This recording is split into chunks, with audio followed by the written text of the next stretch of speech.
What is up, my loves? It's your girl Diamond. I am back with an all new review for Love and Hip Hop Miami. Y'all, I didn't even think Love and Hip Hop Miami would be coming back. I dropped Love and Hip Hop Miami season 4 last year, and now it's back up again. And the trailer, it seems like it's going to be a pretty good season. But let's get into it. So it starts off with Trick Daddy getting his gold teeth removed. The gold teeth he's had since the 90s. I'm just like, do we have to see inside of that tar? The tar monster's breath? We had to see all through the gold, all through possibly plaque, gingivitis, all in that man's mouth, y'all. But he's trying to turn a new leaf and start being better with his health. And the new teeth is a great start. Very happy with that, okay? Safari. Safari is an official cast member, Love and Hip Hop Miami. He was in the credits. He's been all over the franchises. New York, Hollywood, Atlanta. Now he's in Miami. Safari is doing what he's supposed to be doing, okay? He's making himself known all over Love and Hip Hop, okay? Now, we know that he goes back and forth between Miami and Atlanta because of his kids. So he popped up to take Trick home because Trick is on anesthesia after getting his teeth removed. Now he notices that Trick notices that Safari got two car seats in the back. He said, "Who are them for?" "My kids. You know I got two kids, right?" "Okay, where are Amara's twins gonna be?" He said, "Who? What twins?" "Amara's twins. You know Amara got twin daughters." He said, "Nah, man, that's my best friend." "Y'all ain't best friends, okay?" So all of this is circulating from Amara and Safari's interaction with each other since the BET experience in 2018. We've seen them all over Instagram dancing on each other. Now this season is gonna be our Safari and Amara dating, which we know we're not dumb, but I kind of blacked out with Safari talking, and Trick fell asleep. Moving on. Suki with the good coochie. She is back. She says she's better than ever. Her cousin is down for the ride. And, she's trying to introduce herself into a whole new light. She's a new Suki, okay? She's going around New York, going to all these different radio stations to promote her new song, Casamigos with Afrobeat. And she wants to have a different sound, do things differently, clean up her image. You know what I'm saying? Now, as far as her dropping a new song called Casamigos, I hear it. It sounds like a good song. But she also dropped a record about eating ass, a man's ass. So it's kind of like you really are trying to clean your image, though, Suki, because not only did you drop a song about eating a man's ass, you were just dog walked in NLE Chopper's music video. So she got her cousin with her that she's back cool with. They're traveling to New York for a press tour for her new song with Afrobeat called Casamigos. And each interview she's on with iHeartRadio, Angela Yee Experience, and the Breakfast Club.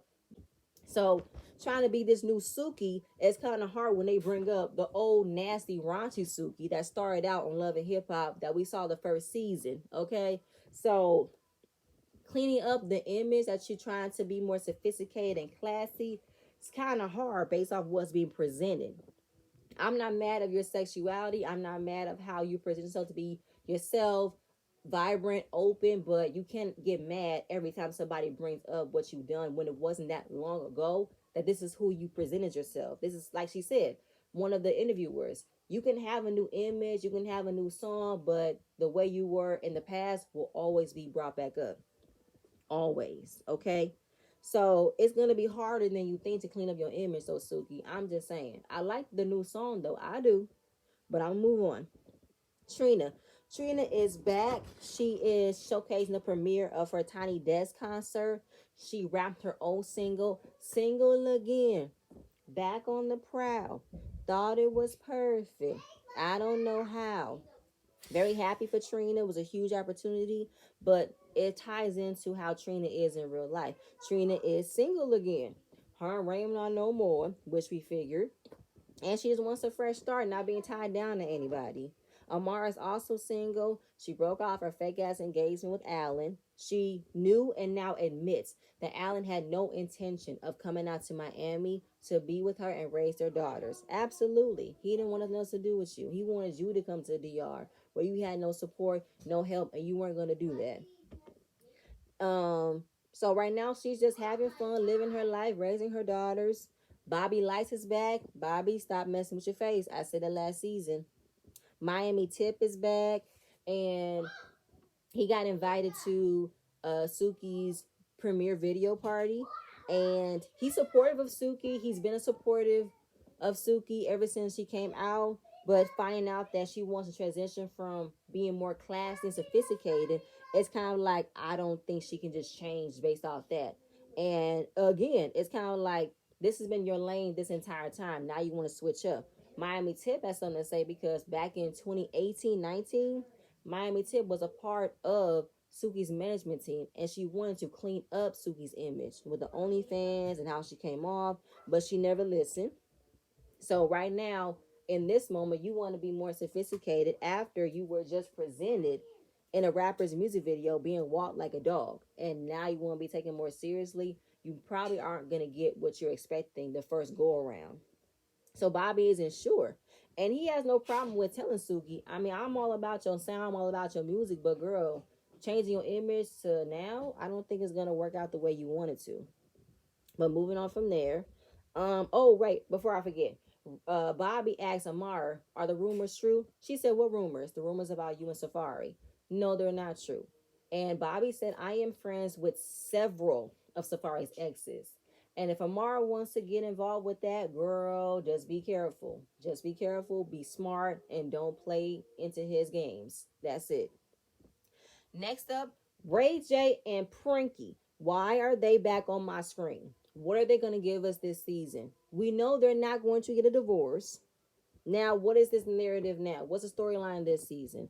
Ray J's in the car with the kids, calling his business manager a partner, talking about some business because they living in Vegas now. Vegas was the better choice because Princess mom lives in Vegas, so they have close family to help watch with the kids. But Ray J's in the car wondering what's going on with Prinky.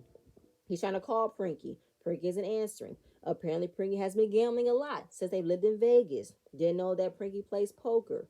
But he's headed over to Trick's party. Trick hosting parties in Vegas right now. He wants to go over, give his advice, and he's just venting to Trick of all the problems he's gotten with Princess and they lived in Vegas. This was supposed to be about us moving forward, getting our relationship back on track, but it's kind of hard now because she's always gone. She's in the casino. Like she literally gambled $1.2 million at this point. I want to know, has it been 1.2 million at one time, one lump sum, or has it gradually add up? And what have been her earnings and winnings since she started to play poker? That's what I want to know. So now Vegas is not the good place for them to live in. Maybe they should go back to Miami. Trick's giving some advice. I'm just like, what is going on? Are we going to do the same song and dance again? I mean, the fact that Princess has an outlet for her to do something that she likes to do, I'm happy for her. And Ray J isn't liking that. I feel like it's Ray J losing his control on Princess because back in those times, Princess would be waiting for him to come home, knowing he'd be gone days at a time, leaving her behind with two kids. So the fact that she has an outlet, which I'm happy for her about, you know, and I feel like maybe he's now paying attention to what Prince has to deal with for him struggling to come up with a schedule, come up with a way for the kids to be okay. And it's like, well, Ray J, we won't forget how you left Prinky on the side of the road with Melody and she was pregnant with Epic because this is what Prince had to deal with. You were gone all the time. You had plenty of parties, very raunchy parties with prostitutes and everything. So I think it's a reverse role I'm seeing right now. And we know they're not going to get divorced. But moving on. Amara. The cat's out the bag. Safari and Amara share a passionate kiss. And it's true. She is dating Safari. He reached out to her in Jamaica, telling her he's moved back to Miami.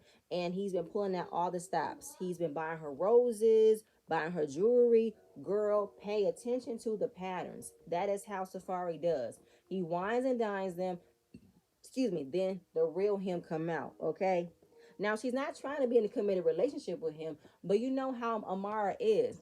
She's all about the love, the telenovela of it all. She wants the sweeping off the feet, romantic gesture. She wants the whole fairy tale. Girl, wake up and live in reality, okay? So, because she isn't trying to put herself out there to be in a full committed relationship because she is healing from her last relationship with Alan. And I'm like, girl, good. Heal. Only fuck Safari. Just give him, just ride him when you want to ride him. Don't give your all to him. Don't trust him. Okay? Because you know his track record. That's exactly how he comes off. Knight in shining armor, pulling out sweet gestures. The real asshole comes out once you let your guard down. Girl, don't do it. Because he's trying to convince her that the way that the media has presented him has been a misconception. He's not a womanizer. He's not this. He's not that. Safari, don't lie to me. We know how you are. Okay, there's plenty of clips of how you treated the many women in your relationship. The last one who you currently were married to and got 2 kids with. We've seen how you dogged her the fuck out. So you're gonna have to miss me with that, Safari. Don't do that. But Amara, she always tried to see the goodness in people. And I want her to not always look at that. I want her to see people for who they are, how they come off. Write them off when they do anything wrong to you. Don't give them chances after chance after chances. Don't do that, okay? Because she's telling Safari, I know you tell me not to believe everything that I hear, but you know how I am with that. Because she can't handle the humiliation of what the comments are going to say. Like she couldn't handle the humiliation from AJ, couldn't handle the humiliation from Alan. Oh, the comments are going to eat her ass up with Safari. Too late, they already are. Now she wants to use this opportunity to shout out to the world that she's in a relationship with Safari at her daughter's first birthday. Why would you want to do that there? Make it make sense. Amara is not dumb, okay? She knows what baggage Safari comes with, but like I said before, she wants the fairy tale, being swept off her feet, romantic gestures, waiting for the knight in shining armor coming on a white horse. Like, for real. Stop it. I'm sorry. Stop it. Stop it. Stop it. And get this perfect image of Safari out of your mind right now. Please. Moving on from that, Ray J. He's driving all over Vegas looking for Prinky. It's after midnight. He's called her several times. She's not picking up. He's popping up on her at her favorite casino. He sees her playing a hand. He wants to talk to her. She said, not right now. Let me play this hand. He goes to the bar to get a drink, to get her a drink. She is still playing a hand. A guy come over, making sure she's cool. And I feel like that's the problem that Ray J have. It's not so much as gambling. He said it's the atmosphere, it's the smoke, it's the mint, it's the energy. Ray J is concerned and worried that Prinky is going to be swept up by another man, probably another richer man. I have no idea. But again, it's kind of like Ray J. You've done so much shit to Princess. You cheat on her left and right. You've left her stranded. And it's like the one time she finds something for herself, you get an attitude. But, I am going to say, Princess and Ray J have been known to do tit for tat. Okay? Tit for tat. So when he finally goes back to the table to talk to her, she keeps telling him, wait, I'm playing, I'm playing, I'm playing. He whispers in her ear, don't have me turn up right now. So come and holler at me, please. So he's like, what's going on here? Like, how long you gonna be? Because I feel like it's been nothing but gambling. You wake up gambling, you go to bed gambling. Like, what's going on with this? She said she's training for a poker tournament. So when it comes to training for poker, I have to train. I have to play. He said, I don't want to lose you in gambling. She said, you won't. He said, how long are you going to be? Another 6 or 7 hours. Girl. And apparently, Princess learned how to play poker in 5 months. And she's won 2 tournaments. So I'm like, okay, Princess, I see you. What have you won? Of a part of the 1.2 million that apparently Ray J said you lost. And I feel like Ray J, you can't be this upset about losing 1.2 million because you made that all the way around every time. But either way, where is the break line in the training? Do you take a break to go home and sleep? Do you see the kids? Like, what's going on with your schedule? Okay. And you know, as far as wanting them to spend time together, she's all about what you got planned for us. He said, I just wanted to be with us. We ain't got to do nothing. Let's just live. Okay? So Princess is like, his overreacting is a bunch of bullshit. Now he wants to have something to say about me being gone based off of how many times I've had to wait for him to come home. I finally find something for me to do, and I'm happy about it, and he cannot like that. But I feel like in order for us to move on the same page, you're going to have, I'm going to do, either like it or not get with it. And as far as losing money, I'm just like, really, Ray J, really? I'm just saying, okay? But she said it's not an addiction, it's something she likes. I'm happy that Prince has found something that makes her happy. I really, really am. But is she doing it to spite Ray J because of what he's done to her? And is it a two and two? I'm spiting him, and I'm also finding something that I like to do. Let me know. It is Amara's daughter's first birthday. She has a romantic, royal, 19th century theme. And Shay's there. Bobby Lights is there. We finally meet Shay's boyfriend for the first time. His name is Fabo. He's from Wisconsin, Milwaukee, Wisconsin. And she's been on and off with him for 10 years. 10 whole years. When it came down to the birth of their daughter, she wasn't about to go through this whole song and dance of trying to figure out a relationship while being parents, because I'm never going to keep your daughter away from you. You're going to have her in your life. Don't worry about that. But he gave her what she wanted to hear. Nah, I want you. So she said, all right, that didn't take me long to say yes. I said, okay, Shay, sure. But while they are navigating being a whole family, she's giving him 365 days to propose to her, because she is not about to do this whole song and dance of, I'm in a relationship with you, I have your kid, but I'm not a wife. I feel like, Shay, you've already missed the first step. No, you skipped. You skipped the first step. You had his child without any actual commitment to the relationship. So as far as you giving him an ultimatum of, you have a year to marry me, otherwise I'm gonna be gone. You've been on and off with him for 10 years. You ain't going nowhere. Now that you have his daughter, you really ain't going nowhere. Either way. Um, so Amara is presenting her daughters, and it's just like it was the first time when she was pregnant and she had her baby shower by herself. Alan wasn't there. The fact that she is celebrating her daughter's birthday without the father of her children is hurtful, but she's going to stand tall, do what she's supposed to be doing while she's talking. Safari stands in the background. And I feel like he took this shine away from her. And I didn't like that she allowed it to happen for him to present her daughters with Rolexes, knowing that circulated all over social media, where it went an uproar about how, oh my God, he's gonna give Amara's daughters Rolexes and he can't do nothing for his kids. It's just like, no, we're not doing that.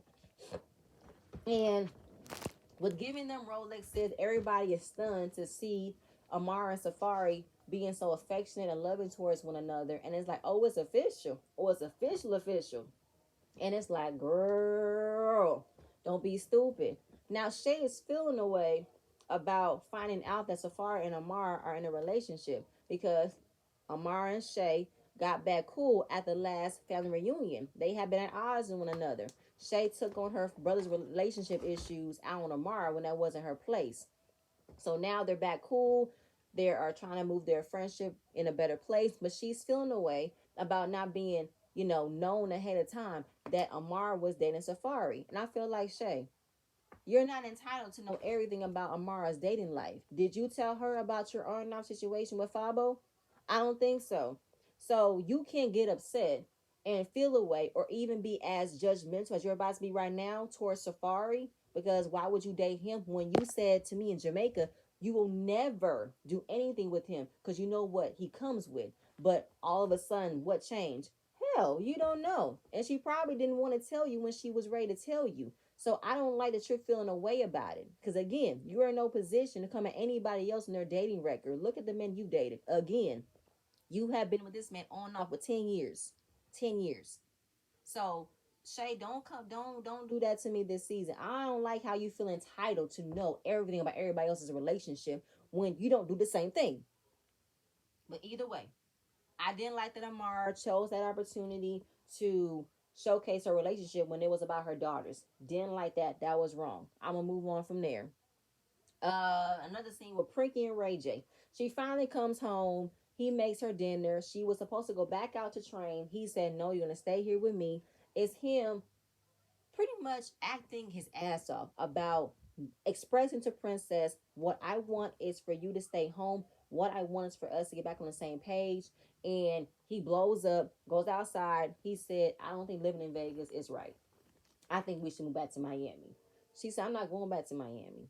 I mean, there are casinos in Miami, though, Prinky. You can still train for the tournament in Miami versus in how you are in Vegas. So What's the reason why you don't want to go back to Miami? I mean, that's pretty much what that whole scene was. He just asking her, do you want to be with me? Do you want to work on our relationship? But she's giving him the same question. I want to work on our relationship as well, but this is where my head is at right now. I am enjoying this new me of playing poker. I find something I'm good at and I'm happy about it. And I want you to support me like I'm supporting you. That's where it's all going to come down to. Moving on from that, it ends off with Suki and her video release party of Casamigos. I love the song. Pour it in my cup, pour it in my cup. I love it. Okay. So she's asking Bobby, how did he like the song? How do you feel about everything? He said, girl, I love the song, but trust me, I'm all about your song eating ass, all right? Because we know Bobby's about eating ass, okay? Um, just him giving off his opinions about this new change. Suki didn't like what she heard, even though you asked for his opinions. And I'm just kind of like, well, Suki, I don't know what to tell you. She blows up. She calls Bobby everything else but a child of God. He goes back and forth because he's like, whoa, where is this blowing up from? All I'm doing is being a good friend, telling my friend about how I'm feeling. Knowing that, Bobby, you probably aren't the best person to say that to because what have you elevated from, though? I'm just saying. But either way, and the OnlyFans going back and forth, how he got an asshole that can stretch from here to Nigeria. Don't need to know that. And what else happened? It was just Suki turning up on him that I really wasn't really like. I didn't like. I really didn't. And she's just going off. And he figured, I thought being a friend, I can tell you how I'm feeling when it comes to the situation. I thought I could. But she said, listen, at the end of the day, this is who I am. You don't like it, you can go ahead and exit stage left. And I'm just like, damn, Suki, for real? I don't know. It rubbed me the wrong way, the way she came at him. Knowing that Bobby isn't no one to come to for advice or to give any advice, but I'm just like, nah, this ain't gonna work for me. And he said, I've been a supportive friend for you for years. I'm that bitch you should always have on your side because I support you. But I think that's all I can give at this moment because it ended off with, Suki and them going back and forth like they did before. And, that's. Right. Also, let me add this. Suki also blew up on Bobby because she heard that Miami and Bobby was talking shit about her from 2 years ago. So I had to count.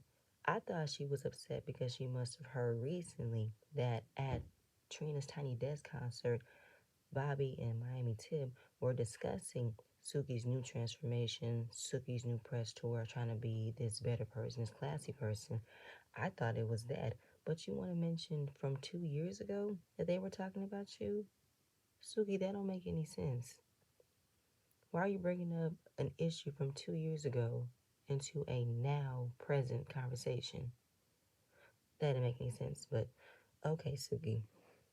But that's pretty much it, y'all. That's all I have. I'm going to continue on with the season. So please stay tuned for my next video, and I'm going to see you guys later. Bye.